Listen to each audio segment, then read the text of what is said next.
क्या नाम है आपका? डीजे बबलू देहाती। नाम तो आपने सुना ही होगा।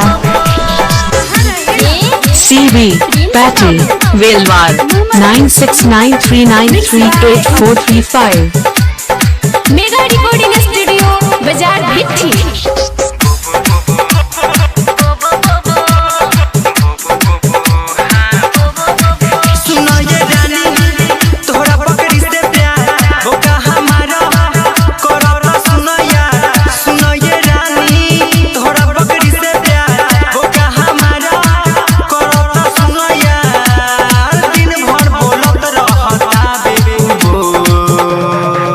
नाजिरपुर नाजिरपुर नाजिरपुर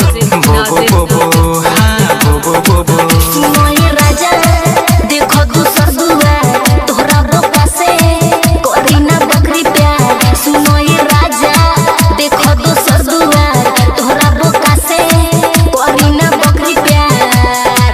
समझाओ बोलत रहता बुबू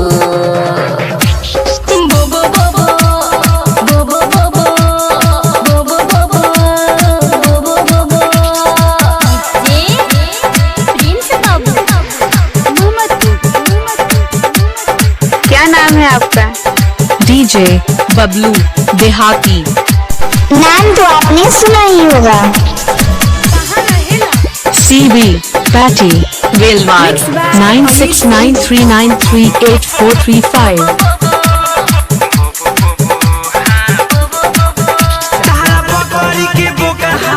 भगा ले जाई अभी ना समझे तू बाद में बुझाई। तारा पकड़ी के बोका हमार भगा ले जाई अभी ना समझे तू बाद में बुझाई।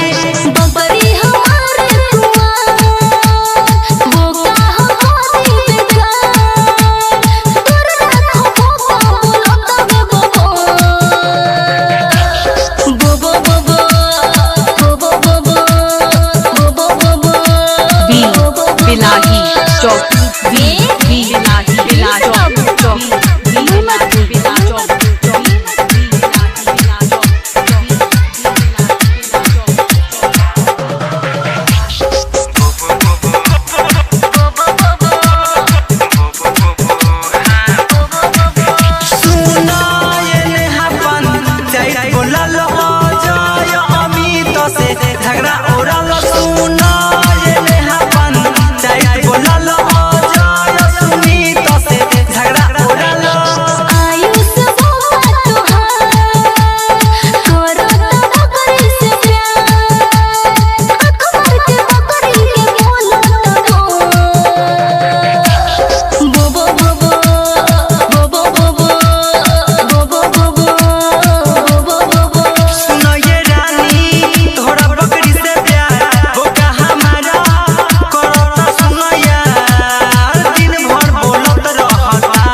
डीजे बबलू देहाती।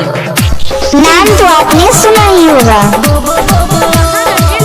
सीबी पैटी वेलवार 9693938435।